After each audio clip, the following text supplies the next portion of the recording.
What if I told you that between January 25th and January 31st, 7 ordinary days buried decisions that still control how you communicate, travel, and understand justice today?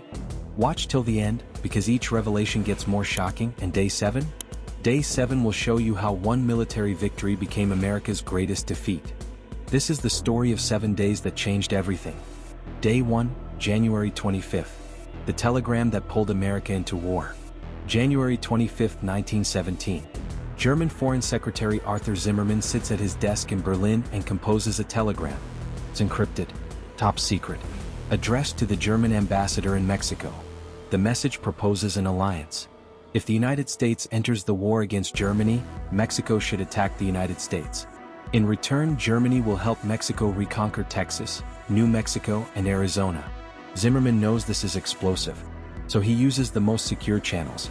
The telegram travels through Sweden, through multiple encrypted routes.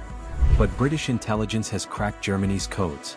Room 40 at the Admiralty intercepts the telegram on January 17th. By January 19th, they've decoded it. They read it with growing excitement. This is exactly what Britain needs, proof that Germany is plotting against America. But there's a problem. If they hand the telegram to the Americans, Germany will know their codes are broken. So British intelligence gets creative. They obtain a copy from the Mexican Telegraph Office. Now they can claim they intercepted it in Mexico. On February 24th, they present it to American officials. President Woodrow Wilson is shocked. He won the 1916 election on "He kept us out of war." This changes everything. Some suspect it's a British forgery. But then Zimmermann makes an incredible mistake. On March 3rd, he admits publicly that the telegram is genuine. His admission destroys American neutrality. On April 2nd, Wilson asks Congress for a declaration of war. 4 days later, Congress votes yes. American entry transforms World War I. Fresh troops pour into Europe. By November 1918, Germany surrenders. One encrypted message, 170 words long, cost Germany the war. Day 2, January 26th. The invention that made the internet possible. January 26, 1926. A Scottish inventor named John Logie Baird stands in his cramped London laboratory surrounded by hat boxes, knitting needles, bicycle lights, and sealing wax. But he's built something impossible: television. On this day, he demonstrates it to 40 members of the Royal Institution. They gather, skeptical, wondering if this eccentric Scotsman has really done it. Baird positions a ventriloquist dummy named Stooky Bill in front of his transmitter. Bright lights illuminate it, so bright they burn human skin. In another room, his receiver hums to life. And there, on a small screen, they see it, a live, moving image of Stooky Bill's face. The image is crude, 30 lines of resolution, the size of a postage stamp. But it's real. It's television. The demonstration changes everything. Newspapers report it. Investors take him seriously. The BBC adopts his system and launches the world's first regular television service in 1936. But Baird's mechanical system has limitations. Other inventors develop electronic television using cathode ray tubes. By the 1940s, their systems replace his. Baird dies in 1946, largely forgotten. But he was first. He proved moving images could travel through space. Television becomes the training ground for the internet. Streaming video, YouTube, they're all descendants of that crude image of Stooky Bill on a postage stamp screen. January 26, 1926. The day a Scottish inventor proved that sight could travel at the speed of light. Day 3, January 27th. The liberation that revealed the depths of evil. January 27, 1945. Soviet troops approach a complex in occupied Poland called Auschwitz. They've been advancing westward, pushing Germans back toward Berlin. They've seen bombed cities, destroyed villages. They think they've seen everything. They haven't. At around 3 p.m. they enter the camp. About 7,000 prisoners remain, those too sick to evacuate. What the soldiers find haunts them forever. Skeletal figures in striped uniforms. Stacks of corpses. Gas chambers disguised as showers. Crematoria with human ashes still inside. Warehouses filled with human hair, eyeglasses, shoes. They find children. Twins subjected to medical experiments. Bodies bearing scars from injections, surgeries, deliberate infections. They find evidence of industrial murder. This isn't war. This is systematic extermination. A factory designed to kill human beings as efficiently as possible. The numbers are staggering. At least 1.1 million murdered at Auschwitz alone. About 90% were Jewish. The Nazi death camp system killed approximately 6 million Jews total. The liberation becomes the symbol of Nazi evil. Evidence is used at Nuremberg. Never again becomes the rallying cry. The liberation forces humanity to confront what we're capable of.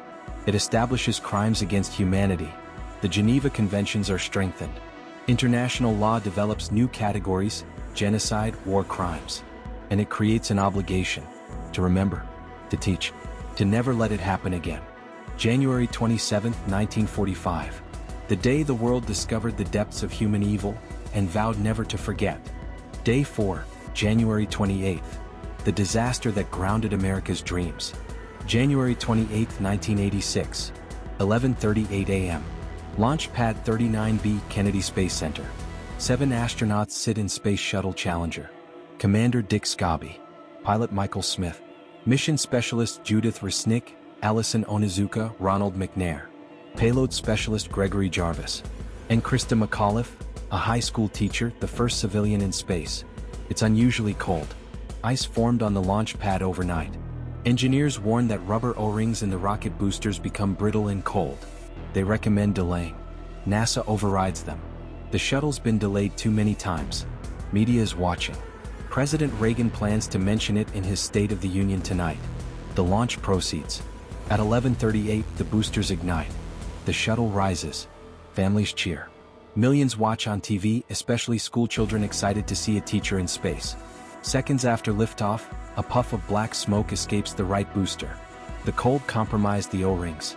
Hot gas leaks through. The astronauts don't know. Everything feels normal. At 73 seconds, at 46,000 feet, traveling at 1.92 times the speed of sound, the external tank fails. The shuttle breaks apart. It doesn't explode, it's torn apart by aerodynamic forces. The boosters spiral away. The cabin arcs upward, then falls toward the Atlantic. In mission control, data screens go blank. A voice says, "Obviously a major malfunction." The cabin hits the ocean at over 200 miles per hour. No one survives. The investigation is devastating. NASA knew about O-ring problems for years. Engineers documented risks. But launches continued because there'd been no catastrophic failures. Yet. It ends the civilian in-space program. Krista McAuliffe becomes a symbol, not of successful teaching in space, but of dreams destroyed. Day 5, January 29th. The state that entered a divided nation. January 29, 1861. Washington, D.C. As the United States fractures, Congress admits its 34th state, Kansas. But this is no ordinary admission. Kansas arrives carrying the weight of blood, ballots, and violence. For years, the territory has been a battleground. Pro-slavery and anti-slavery settlers flood in, each trying to control its future. Elections are rigged. Towns are burned. Neighbors kill neighbors. Newspapers call it Bleeding Kansas. Kansas writes 4 constitutions. 3 fail. Each one is a fight over a single question: slavery or freedom. By the time Kansas is finally admitted, 7 southern states have already seceded. The nation is unraveling. Civil war is weeks away. Kansas enters as a free state. It tilts the balance. It hardens positions. There is no compromise left. The decision doesn't cause the Civil War, but it makes it unavoidable. The argument is over. The country will settle it with armies. Kansas becomes a symbol. Proof that the United States can no longer expand without confronting its deepest contradiction. On January 29, 1861, America doesn't just gain a state. It loses the illusion that it can survive half free and half enslaved. Day 6, January 30th. The night America's Vietnam War changed. January 30th, 1968. Vietnam. It's supposed to be a ceasefire. Tet, the Vietnamese New Year. Many American soldiers are resting, some bases lightly guarded. Then, before dawn, the attacks begin. Across South Vietnam, more than 80,000 North Vietnamese and Viet Cong fighters strike over 100 cities and towns at once. Saigon. Dio. Even the U.S. Embassy compound is breached, something Americans were told was impossible. Militarily, the U.S. and South Vietnam eventually repel the attacks. The Viet Cong suffer massive losses. But the real damage isn't on the battlefield. It's on television screens back home. Americans watch footage of street fighting, burning cities, and dead soldiers, contradicting official claims that the war was nearly won. Trust in government collapses almost overnight. Public opinion turns sharply against the war. Protests surge. President Lyndon B. Johnson soon announces he won't seek re-election. January 30, 1968, the Tet Offensive. The moment America realized Vietnam could not be won the way it was promised. Day 7, January 31st. The victory that became a defeat. January 31st, 1968. 3 a.m. Saigon. North Vietnamese and Viet Cong forces launch coordinated attacks across South Vietnam. Over 100 cities simultaneously. Military bases, government buildings, even the American embassy in Saigon. The Tet Offensive begins.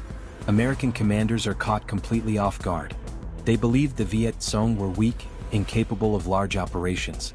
General Westmoreland recently told the public the end was in sight. He was catastrophically wrong.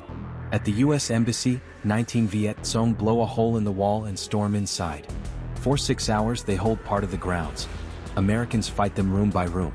Television cameras capture everything. The public watches live as enemy soldiers fight inside the embassy, the symbol of American power.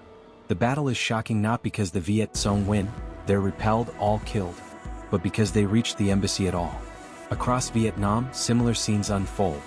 In Hue, North Vietnamese capture and hold the city for 25 days. Brutal house-to-house combat. Militarily, Tet is a disaster for North Vietnam. They suffer 45,000 killed. They lose most positions within weeks. The Viet Cong is decimated. Westmoreland calls it a great victory. Militarily, he's correct. But politically, psychologically, Tet is catastrophic for America. The offensive changes how Americans understand their government. The credibility gap becomes impossible to ignore. They've been lied to about the entire war. Tet transforms American military thinking. After Vietnam, the U.S. becomes skeptical of counterinsurgency. They develop the Powell Doctrine, overwhelming force, clear objectives, public support, exit strategy. Tet demonstrates the power of media. This is the first televised war. Americans watch battles in living rooms. Television makes war immediate, visceral, impossible to ignore.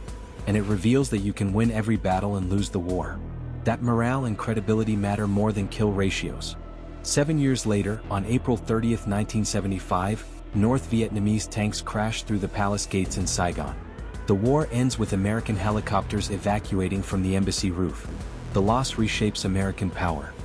No more Vietnams becomes a refrain. Presidents must justify military action more carefully. But the lessons fade. America invades Iraq in 2003 based on false intelligence. The pattern repeats. January 31, 1968. The day America discovered that military might cannot overcome political reality, and the myth of American invincibility died in the streets of Saigon. 7 days. 7 moments when history pivoted and changed everything that followed. If you enjoyed uncovering these hidden turning points, hit that subscribe button for next week's video. Trust me, you won't want to miss what we're revealing next. Remember, history isn't made by people who knew they were changing the world. It's made one day at a time. What will your day change?